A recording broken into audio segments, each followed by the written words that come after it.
Hello दोस्तों, आप सभी का एक बार फिर से स्वागत है हमारे यूट्यूब चैनल पर। आज के टॉपिक में हम सीखते हैं बुकमार्क के बारे में।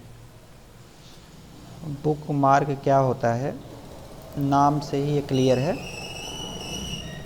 बुक मार्क, किसी बुक में मार्क लगाना। जैसे हम कोई बुक रीडिंग कर रहे हैं, 2 पेज 3 पेज कुछ भी पढ़े, तो पढ़ने के बाद यदि हमें कहीं जाना होता है तो हम क्या करते हैं, वहाँ पर या तो पेज को मोड़ देते हैं या कोई मार्क लगा देते हैं, चाहे पेन वगैरह कुछ भी।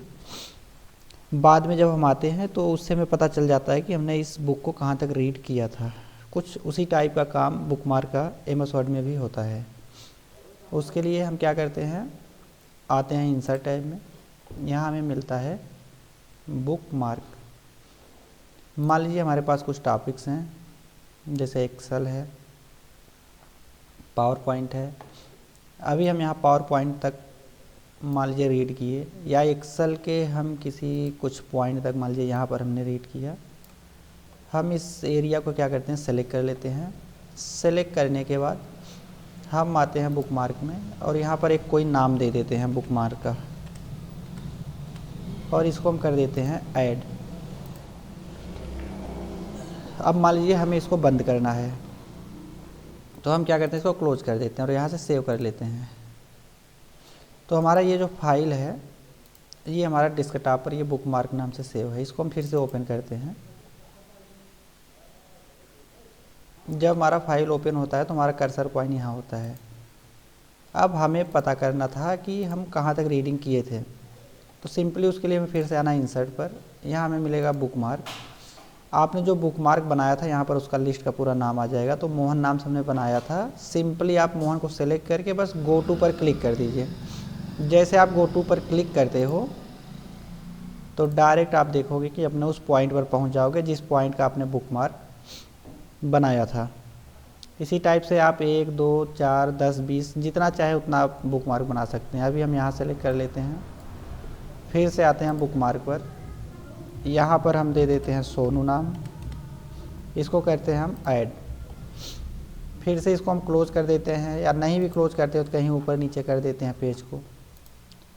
अभी हमें सोनू वाले पर पहुंचना है, तो उसके लिए हम क्या करेंगे, फिर से हमें आना है बुकमार्क पर।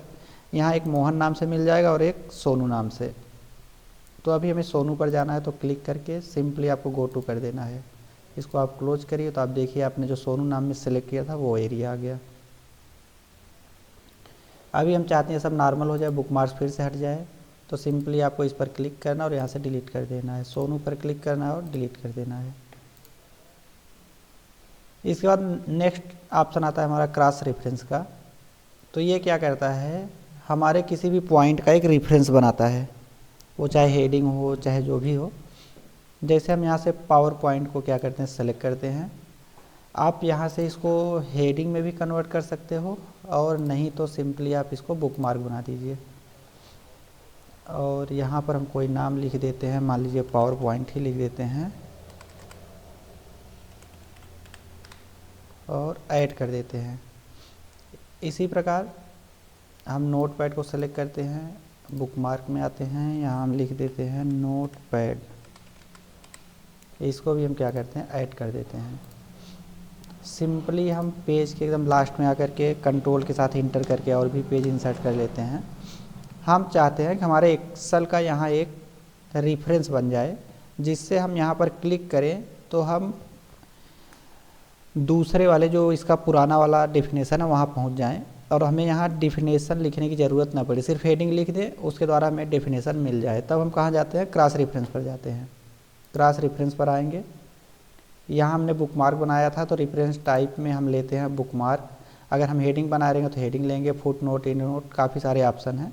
तो यहाँ से हम लेते हैं बुकमार्क, और हमें पावर पॉइंट वाले पर जाना है तो पावर पॉइंट सेलेक्ट करके सिंपली अब इंसर्ट कर देना है। इसके बाद हमें इसको क्लोज करना है। क्लोज करने के बाद आप देखोगे यहाँ एक पावर पॉइंट नाम से आ जाएगा। जब आप इस पर माउस पॉइंटर को लाओगे तो यहाँ पर आता है control plus click to following link. जैसे आप कंट्रोल बटन को दबा के रखते हैं और माउस से लेफ़्ट बटन क्लिक करते हैं तो आप देखते हैं कि आप डायरेक्ट पावर पॉइंट वाले हेडिंग पर पहुंच गए हैं। तो इससे क्या होता है कि हमें किसी भी नोट्स में बार बार डेफिनेशन लिखने की ज़रूरत नहीं होती है। हम एक बार डेफिनेशन लिख लेते हैं, फिर उसका रेफरेंस बना करके जितनी बार चाहें उतनी बार हम उसको इंसर्ट कर सकते हैं पेज के किसी भी हिस्से पर।